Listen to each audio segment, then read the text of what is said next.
Perdagangan Asia Tenggara bergeser. Indonesia mulai manfaatkan jalur langsung ke Cina. Ketua DPR Amerika Serikat peringatkan risiko pemakzulan Trump jika Republik kehilangan mayoritas. Uni Eropa sepakat tak gunakan aset Rusia untuk danai Ukraina, pilih skema pinjaman 90 miliar euro. Rusia tempatkan rudal ICBM RS-24 Yars ke Silo, tegaskan kesiapan nuklir. Halo, sahabat pojok. Minggu ini kita akan menyajikan berita-berita terupdate, aktual, dan berbagi informasi menarik lainnya selama sepekan. Dalam program Resume Pojok Negeri Media.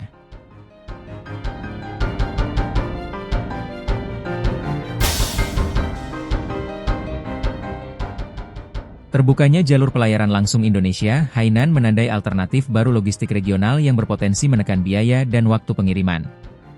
Meski belum menggantikan peran Singapura, rute ini menunjukkan peluang diversifikasi perdagangan dan penguatan posisi Indonesia dalam rantai pasok Asia.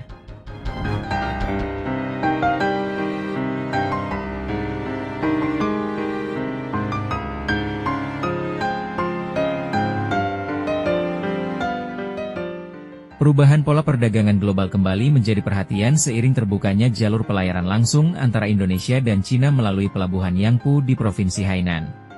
Jalur ini dinilai sebagai perkembangan penting dalam konteks logistik regional, terutama karena selama puluhan tahun arus perdagangan Indonesia ke Asia Timur sangat bergantung pada jalur transit di Singapura. Pengiriman langsung dari Indonesia ke Hainan yang ditempuh sekitar 6 hari tanpa singgah di pelabuhan negara lain menjadi sorotan karena menandai pergeseran pola distribusi barang di kawasan Asia Tenggara. Meski belum mencerminkan perubahan struktural secara menyeluruh, langkah tersebut menunjukkan adanya alternatif baru dalam sistem logistik regional. Data dan fakta perdagangan. Secara geografis, Indonesia berada di jalur strategis perdagangan dunia dengan posisi di antara Samudra Hindia dan Pasifik.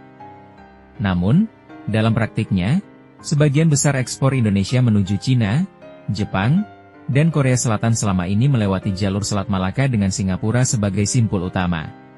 Skema tersebut membuat banyak komoditas Indonesia, mulai dari hasil tambang, perkebunan, hingga perikanan, harus melalui proses transit tambahan, termasuk bongkar muat dan kepabeanan ulang.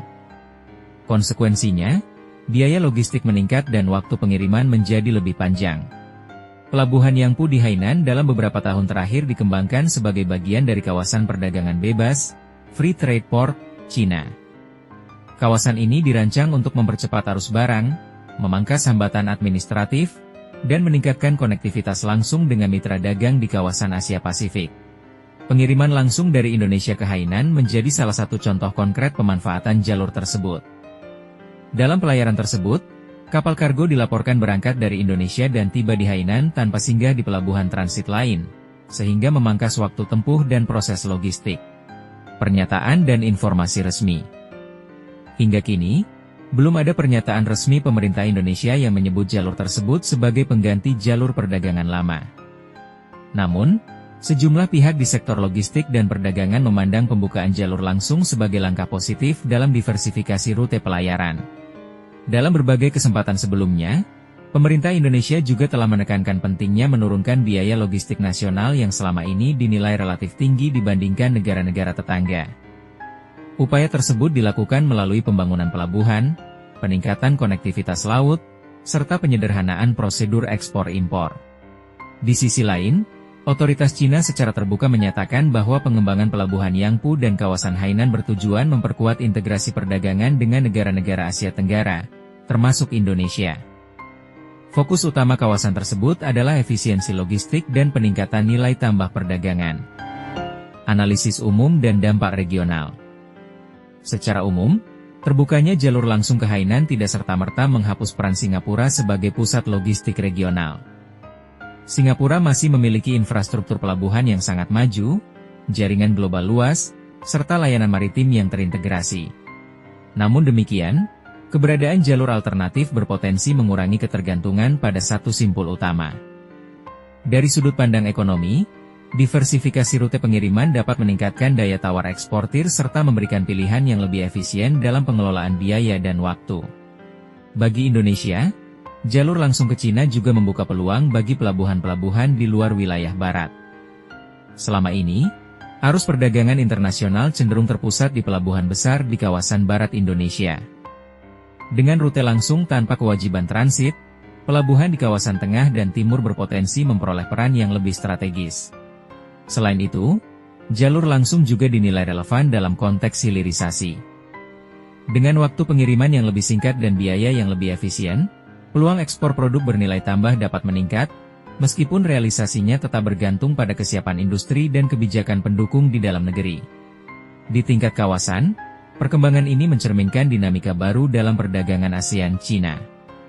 Integrasi ekonomi tidak lagi hanya bergantung pada satu jalur atau satu pusat, melainkan mulai menyebar ke beberapa simpul alternatif sesuai kebutuhan pasar.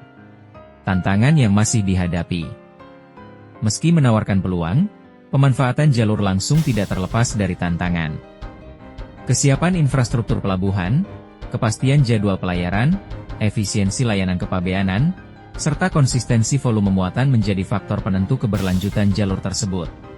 Tanpa dukungan sistem logistik yang solid dan kebijakan yang konsisten, jalur alternatif berisiko tidak dimanfaatkan secara optimal. Selain itu, pelaku usaha juga membutuhkan kepastian regulasi dan stabilitas biaya agar dapat menjadikan jalur langsung sebagai pilihan jangka panjang. Perdagangan global terus bergerak mengikuti logika efisiensi dan kebutuhan pasar. Jalur langsung Indonesia, Hainan menunjukkan adanya perubahan pola yang berpotensi memberi manfaat bagi efisiensi logistik nasional. Namun, perubahan ini masih bersifat awal dan memerlukan dukungan kebijakan serta kesiapan infrastruktur agar dapat memberikan dampak yang berkelanjutan. Kedepan, pemanfaatan jalur alternatif akan sangat ditentukan oleh kemampuan Indonesia dalam memperkuat sistem logistik domestik dan menyesuaikan diri dengan dinamika perdagangan regional yang terus berkembang.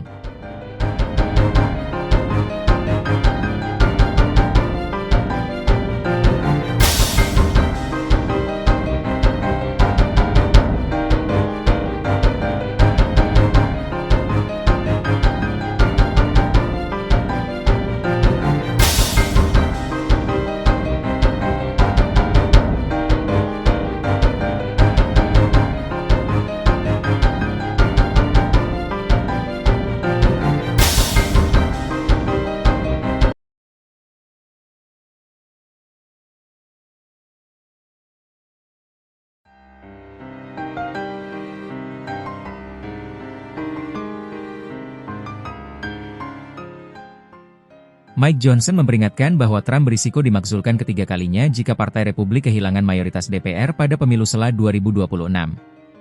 Isu ini menegaskan tingginya polarisasi politik Amerika Serikat dan menjadikan pemilu sela penentu stabilitas pemerintahan Trump di periode keduanya.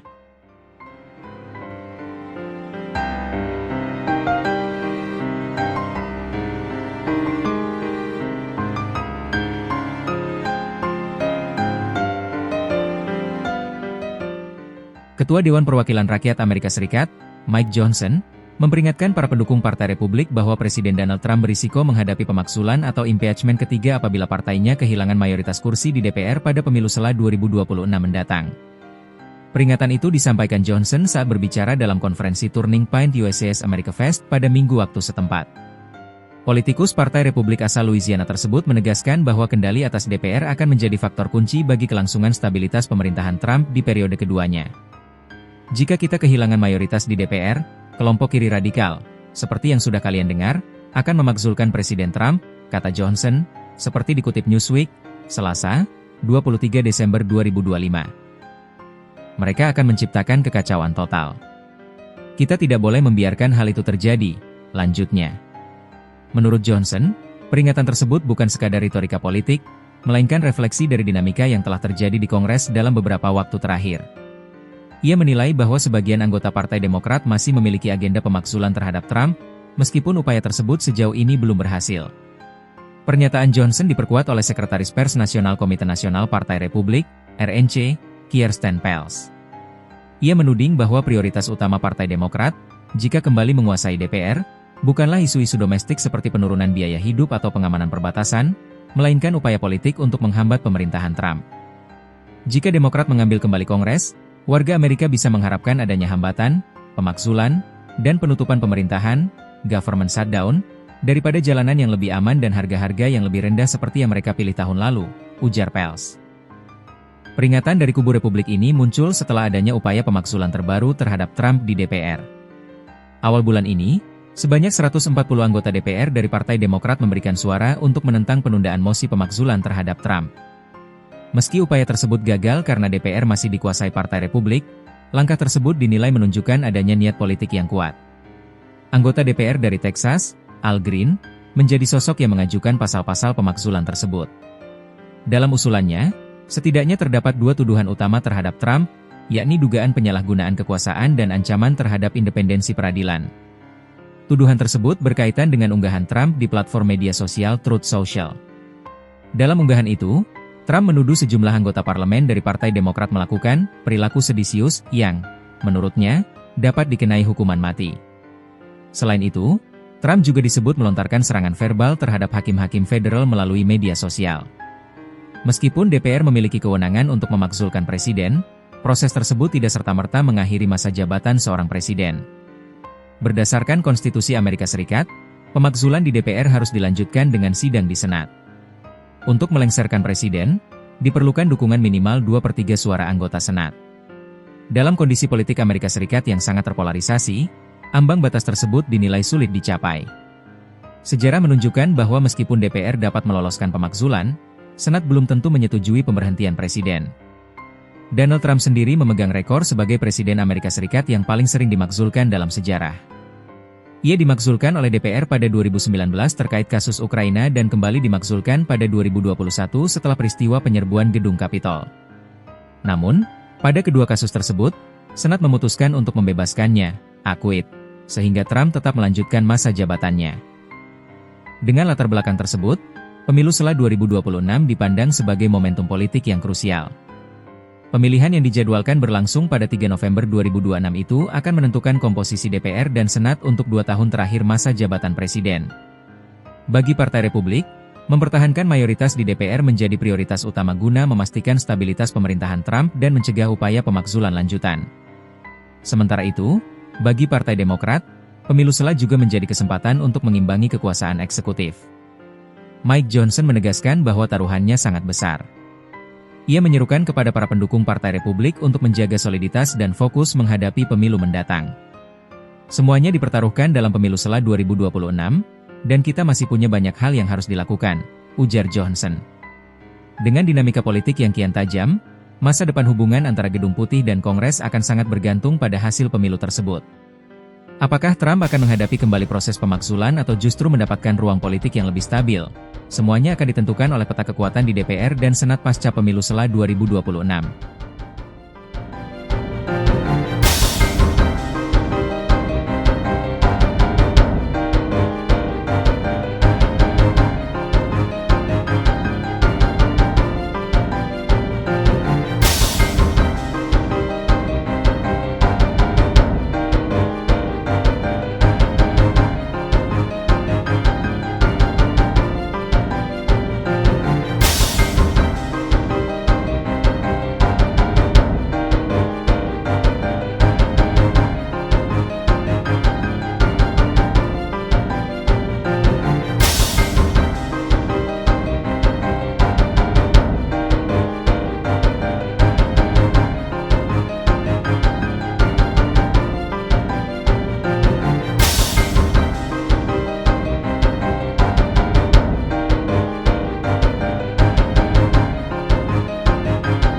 Uni Eropa memilih jalan tengah dengan menolak penggunaan langsung aset Rusia yang dibekukan dan menggantinya dengan pinjaman tanpa bunga bagi Ukraina. Keputusan ini mencerminkan kehati-hatian hukum sekaligus komitmen politik Uni Eropa dalam mendukung Ukraina tanpa meningkatkan risiko hukum dan eskalasi konflik.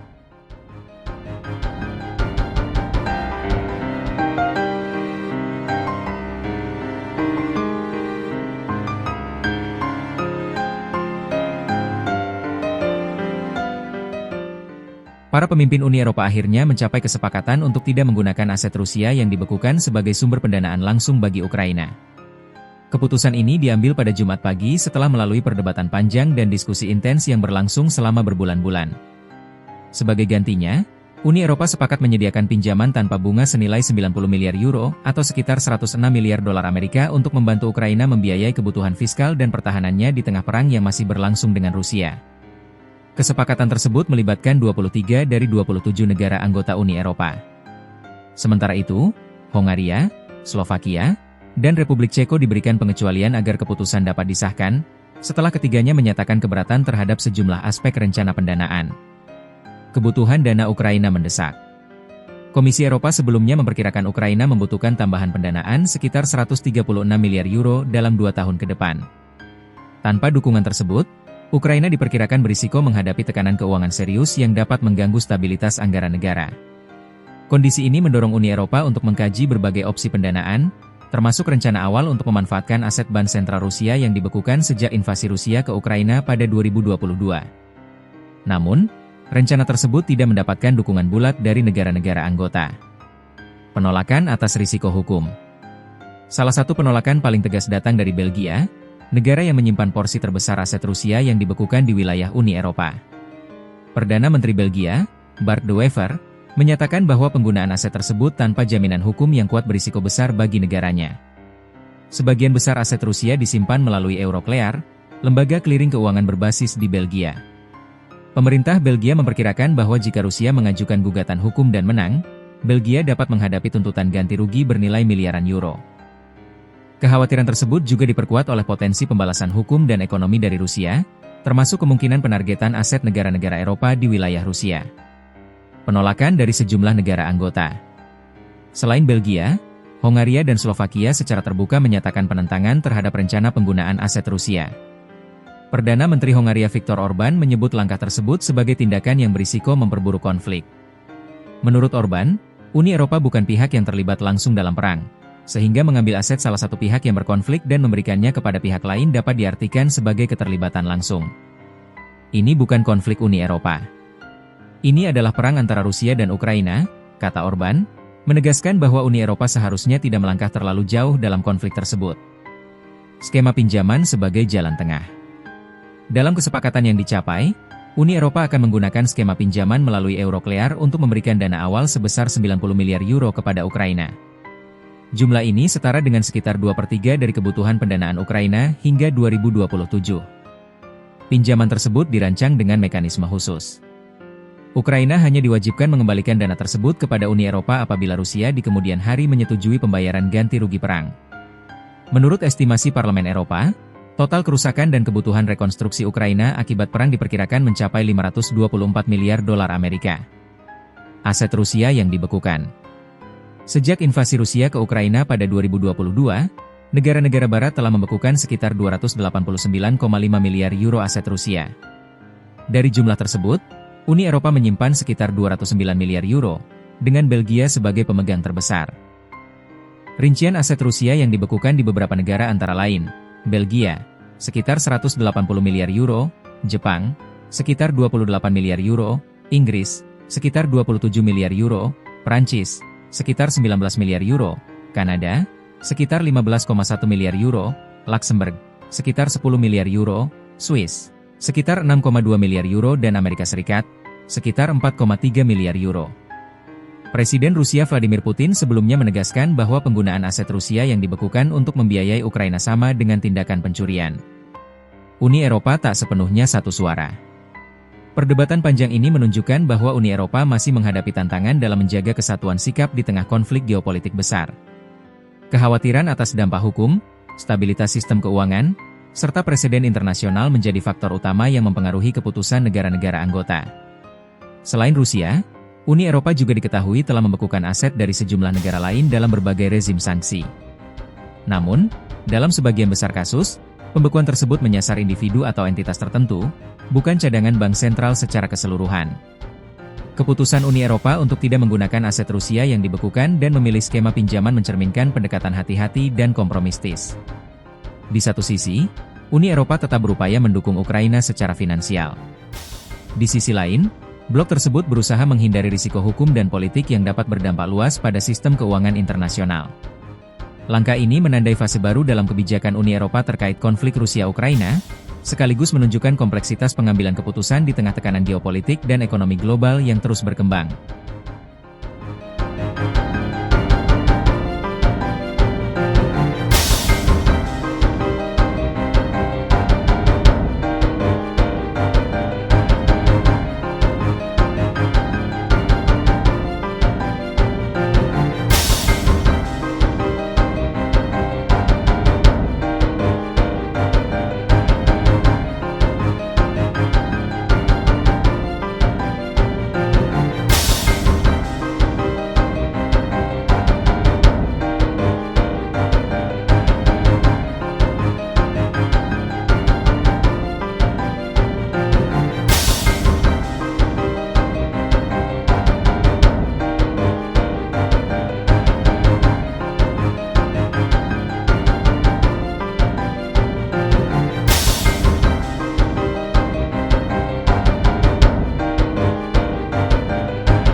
Pemuatan ICBM RS-24 Yars ke silo bawah tanah menegaskan kesiapan tertinggi kekuatan nuklir Rusia.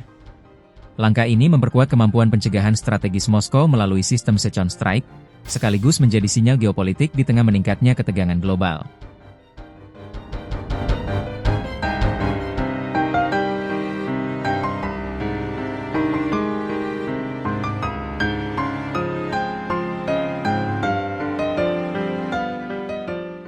Kementerian Pertahanan Rusia mengumumkan keberhasilan pemuatan rudal balistik antarbenua atau Intercontinental Ballistic Missile (ICBM) RS-24 Yars ke dalam peluncur silo bawah tanah di sejumlah lokasi strategis di wilayah Federasi Rusia. Langkah ini dilakukan di tengah meningkatnya ketegangan geopolitik global dan disebut sebagai bagian dari upaya menjaga kesiapan tempur nuklir negara tersebut.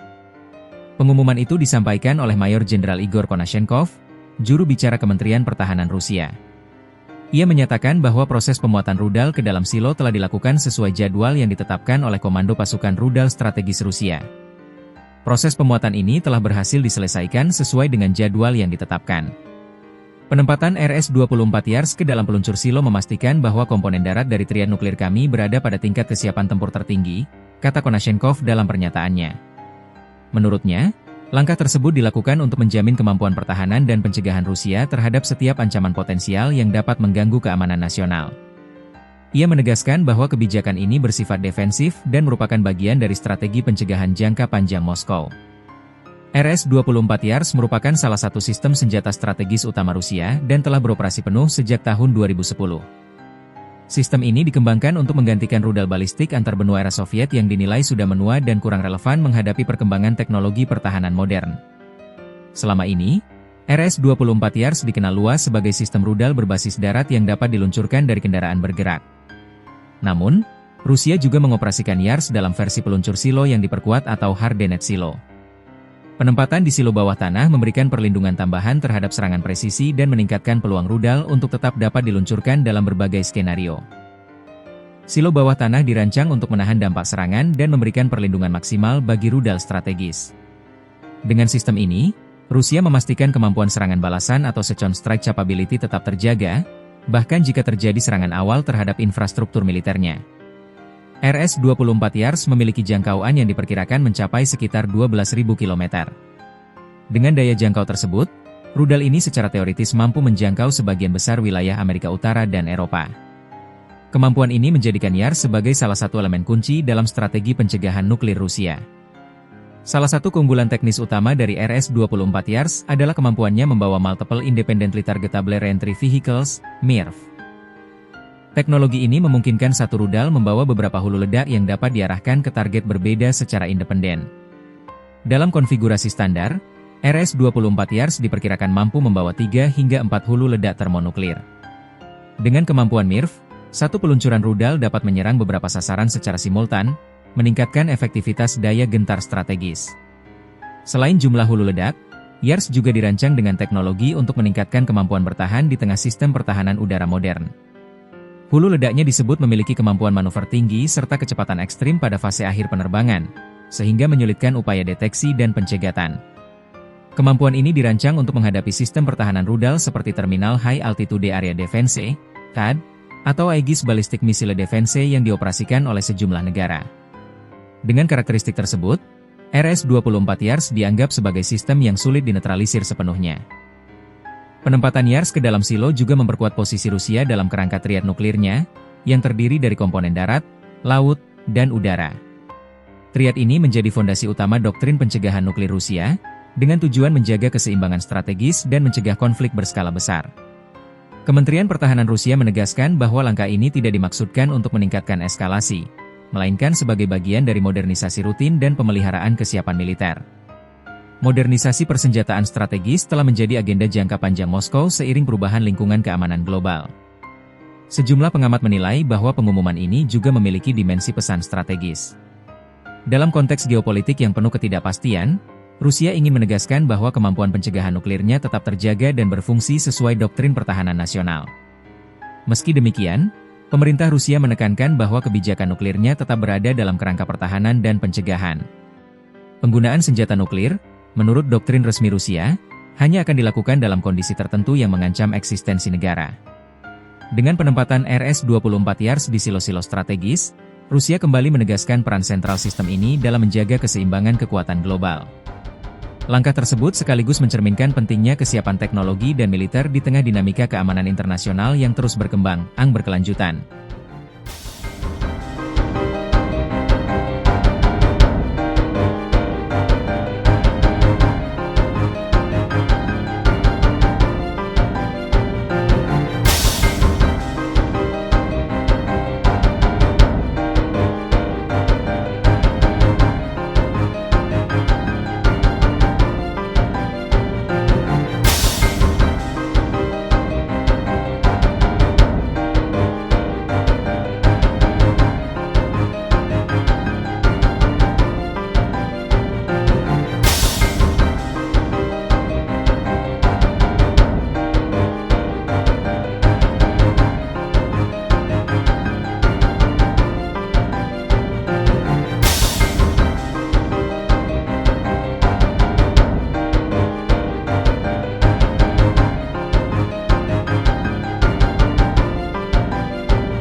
Itu tadi berita terhangat selama sepekan ini.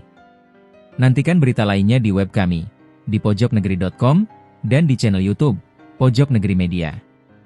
Jangan lupa untuk komen, like dan subscribe channel kami. Kami undur diri, sampai jumpa di resume pekan depan.